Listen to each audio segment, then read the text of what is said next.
every year, like most churches, the church that I attend has like an annual staff retreat, and it's basically just for the executive staff and their spouses.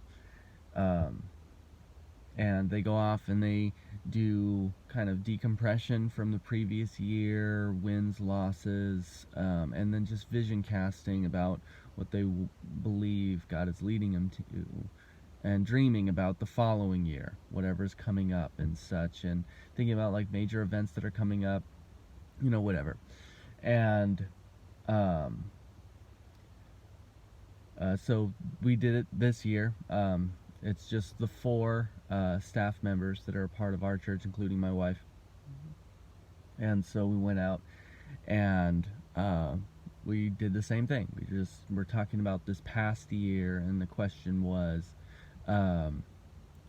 what big victories for Christ have been won, if you want to say it that way, by our church or by our staff, or just big picture W's for our church, for the kingdom of God in this past year.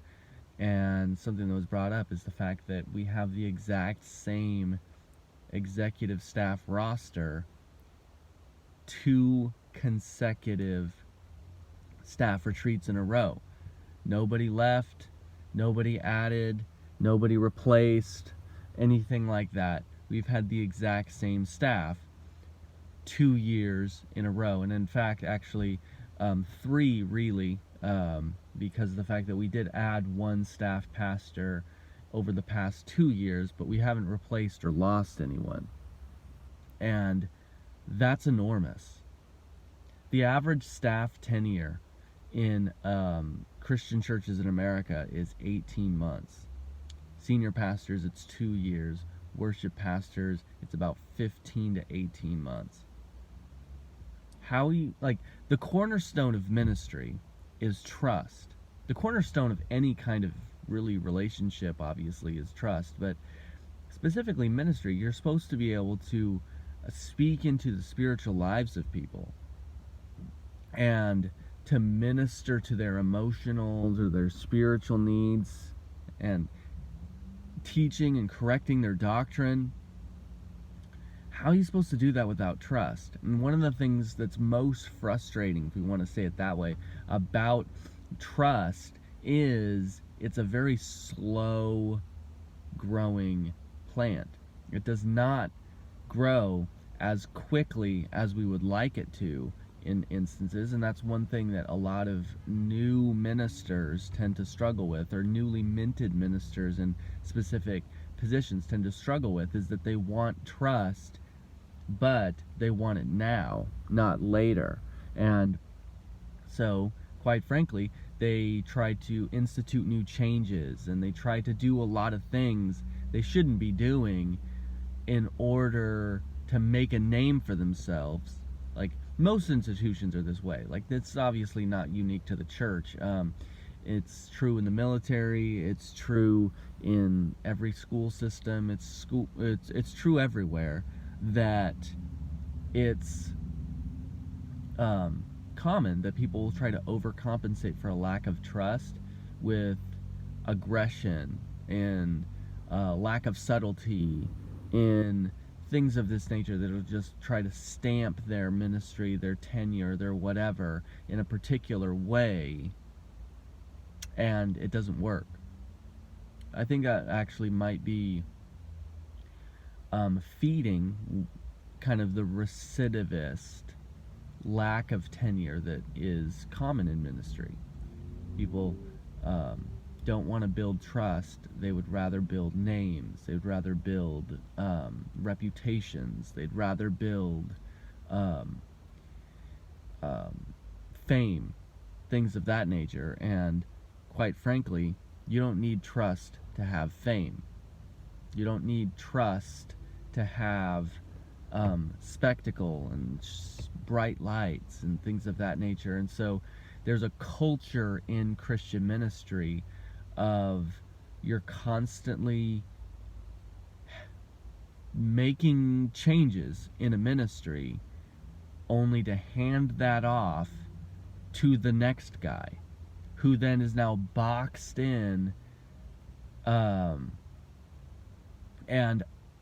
restricted, heavily restrained in his ability to do things effectively, because of the fact that now he's got to live with the changes you made, rather than him being able to do things effectively according to what he believes maybe God is leading him in his vision to do. So anyway, I think it is true. It's an enormous victory for our church staff that now 2 years, if not 3, if we want to count it, we've had this same staff, that they have been faithfully serving. No scandals, no disappointments, no sudden departures, no broken relationships. That's enormous. And I would hope that would become more common across many churches, that the ability of a minister to stay in longitudinally and see the members of the congregation, his flock, go through all the different phases of life. Because there's no exchange rate for that. There's no substitution for that, of just having someone that you know you can call. And I wonder how many hurt feelings there are in the deconstruction movement. How many wounds there happen to be just for no other reason than a lack of longitudinality of ministers. Because I know there's plenty of people that growing up in high school and in the various instances of student ministry that I've been involved with, where simply they stopped going to a youth group or to a whatever it was because the minister that was involved there left. Not always in a scandalous fashion, just moving on with life, and just life stage change and things that just they were no longer there, and that broken trust, that sense of betrayal, which is not always fair, if you want to say it that way, but it happened, and they felt lost, rudderless, without that person to be there. And maybe they're wrong, I don't know, but it was probably preventable. Too many ministers get into ministry believing that the position they have is a stepping stone to the next one they will have. And so they're in youth ministry until somebody offers them the call up to the major leagues as a senior pastor, and then they're out of there. They're at that small local church until they can get themselves the call up to something bigger and better somewhere else, nearer to a suburban, a hot zone of ministry or something. And as a result, this turnover continues. Doesn't need to be that way. And so I look forward into 2024, hopefully being able to say the exact same thing again. We have the same staff.